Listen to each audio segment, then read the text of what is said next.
الصلاة والسلام عليك يا إمام المجاهدين. Subscribe gratis loh, dukung dakwah sedekah, nggak serugi. Dengan narkoba.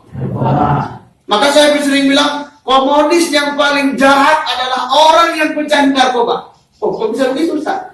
Karena ketika dia candu narkoba, dia tidak pedulikan lagi sakit orang, kerugian orang, dia tidak pedulikan. Kan komunis itu. Sholat dan mau ibadah malas, semua malas. Karena sudah terkontaminasi narkoba. Jadi kan cukup perangnya itu bagaimana? Bagaimana takbir tidak berkumandang lagi? Tidak bisa buat tidak berkumandang kalau orang masih otaknya sehat. Tetapi mereka perangi kita. Baru-baru ini masuk 1 ton ke Indonesia, alhamdulillah ditangkap oleh pihak keamanan. Alhamdulillah 1 ton, coba dibayangkan. Siapa yang mau mereka perangi? Kita inilah yang mau mereka habisi. Siapa? Anak-anak kami. Makanya sekarang orang SMA sudah masuk narkoba ketika SMA, Pak. Bahkan ketika SD sudah ada yang disapnek. Jadi ini kejahatan. Apa yang ingin mereka dapatkan?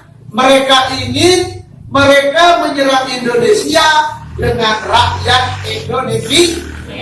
Mereka ingin pasukannya adalah orang Indonesia itu sendiri.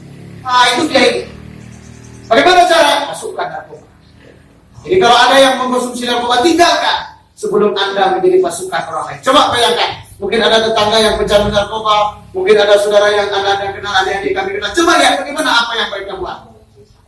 Mereka rela jual kebun, jual kendaraan, jual harga diri, jual kehormatan keluarga, demi hanya untuk menghisap narkoba. Jangankan mikirkan negara, jangankan mikirkan sholat bagaimana supaya rame, mikirkan dirinya pun dia tidak sempat. Yang terpikir adalah hawa nafsu. Jadi bagaimana caranya supaya mempertahankan takbir agama? Hindari narkoba. Bagaimana cara bela negara? Kasih informasi kepada pihak keamanan, kasih informasi kepada TNI bahwasannya di sana ada orang pengguna narkoba.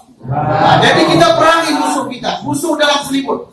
Yang kedua, anak-anakku sekalian yang dirahmati oleh Allah. Sekarang kita sengaja dijauhkan dari ilmu. Sadar atau tidak? Dibuat banyak permainan. Sadar nggak?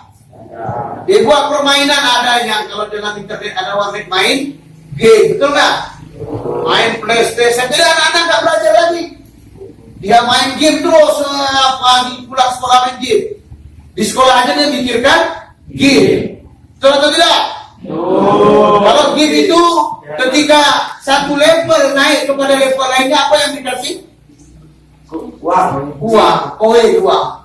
Cuman gambar, ilustrasi dibuat gambar. Wah, senang kali kita, betul atau tidak? Senang atau tidak? Senang. Nah, kalau main Mario Mario itu kan ada dulu game Mario Bros. Itu keluar bunga. Senang kita. Apa artinya? Ingin mindset kita ini syarat kita diisi dengan materi. Indonesia tidak bisa dijajah oleh Belanda beratus-ratus tahun, tidak bisa dijajah oleh Jepang, sebabnya hanya sedikit. Indonesia, negeri Nusantara kita ini, hidupnya tidak selamanya hanya materi. Itu perjuangan polisi, perjuangan tentara, perjuangan ulama, bukan hanya materi. Kenapa? Lillahi ta'ala. Kalau sudah materi kita akan hancur. Tapi dibuatlah bagaimana supaya pemikiran orang kepada materi. Dibuat dari G. Dulu bola voli bukan hadiah besar yang dilihat orang, tapi persaudaraan. Sekarang karena hadiahnya besar, akhirnya orang main dukun lagi main voli pun. Dia rela sakiti saudara. Betul atau tidak? Nah, main bola kaki kemian kupuk. Betul kan? Bola bulan yang mau ditendang bisa kemian yang bermain. Apa itu coba? Artinya apa? Kita mau didagakan. Kenapa? Hadiah. Jadi anak-anak sekalian, ketika kita tinggalkan belajar, ketika kita tinggalkan ilmu, maka kita tidak lagi tahu untung dan rugi. Kalau sudah tidak tahu untung dan rugi, apa lagi yang bisa kita buat? Tidak ada lagi. Ini dua hal yang harus anak-anakku sadari. apapun ceritanya anak-anak, kita bisa berjuang. Kalian bisa berjuang satu barisan dengan saya ketika kalian punya agama, punya keyakinan, pikiran sehat dan punya ilmu. Coba kalau tidak, Nabi Muhammad Sallallahu Alaihi Wasallam, Nabi Muhammad Sallallahu Alaihi Wasallam. Berarti Muslim semua, alhamdulillah. Jadi anak-anak sekalian yang dirahmati, kita baru bisa berjuang satu saat ketika akidah sama, tujuan sama, tapi mampu kita hidup bersama-sama. Teman kalau pikirannya sehat, karena bisa sama-sama. Ada beda sedikit, menjadi bahan keributan, karena memang gak sehat. Nah ini yang pertama sekali, dan yang kedua yang perlu saya sampaikan. Yang ketiga, anak-anakku sekalian rahmati Allah Subhanahu Wa Taala, jangan dekati zina. Apa? Zina. La taqrabul zina. Baina fahisatan wa sa'a sabila. Itu adalah sebaik-baik, seburuk-buruk zina. Jadi anak perempuan ini khusus. Ada kepongkong mengenai. Ada kenai. Apa hukum naik? Hukumnya apa? Jadi kita menghadapi pernikahan. Jadi kalau ini saya ceramah, orang bilang begini Pak, kadang-kadang Pak bicara, dia bilang begini, oh Ustaz itu kan anak sekolah, jangan ceritakan masalah itu. Oh kok tak bisa diceritakan? Ketika tidak diceritakan, besok dia udah kawin dulu, baru apa gunanya? Sekarang sebelum kawin lari, saya ceritakan apa hukumnya. Ya. Jadi naik itu, perbuatannya itu perbuatan haram. Jelas haramnya haram, jelas? Apanya haram? Belum huruf sirawan, bukan bu? Sudah nikah apa belum? Belum. Masa coba direnungkan anak-anakku sekalian rahmat Allah, gara-gara mie satu piring kita tinggalkan ibu kandung kita yang menyusui kita, yang memberi makan kita, yang memberi minum kita, berpiring-piring bertonton dengan kasih sayang, kelembutan dan sejuta pengorbanan.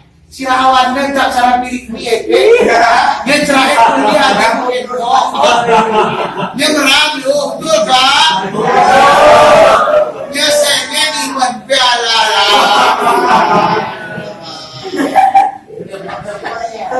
Ya, salahkah menikah? Tidak salah. Caranya harus cara supaya ada yang tinggal kepada orang tua kita. Jadi karena rencana naik itu loh, benar? Tamat dulu sekolah, itu dulu ke tamat sekolah, itu kemarin digunakan salah, tetapi kemarin punah santong cuma, mungkin naik busuk ini yang bijak. Karena ya, nah kamera kerajaan meminta ikan cuma, itu dah loh, itu dah. Ya, cari ilmu, cari perbekal. Jadi ini 3 hal yang perlu kami sampaikan pada kesempatan ini. Terakhir, jaga benteng, jaga batas. Apa? Benteng batas. Jaga benteng, jaga batas. Batas agama, halal kata Allah, halalkan. Haram kata Allah, haramkan. Itu batas. Jaga benteng. Bentengnya adalah laki-laki muslim. Batasnya, kalau Allah perintah sholat 5 perkara. Rukun Islam 5 perkara. Kalau kita akil balik, kalau sudah Islam bersyahadat. Kalau sudah Islam, sholat semuanya anak-anak sekalian. Sholat.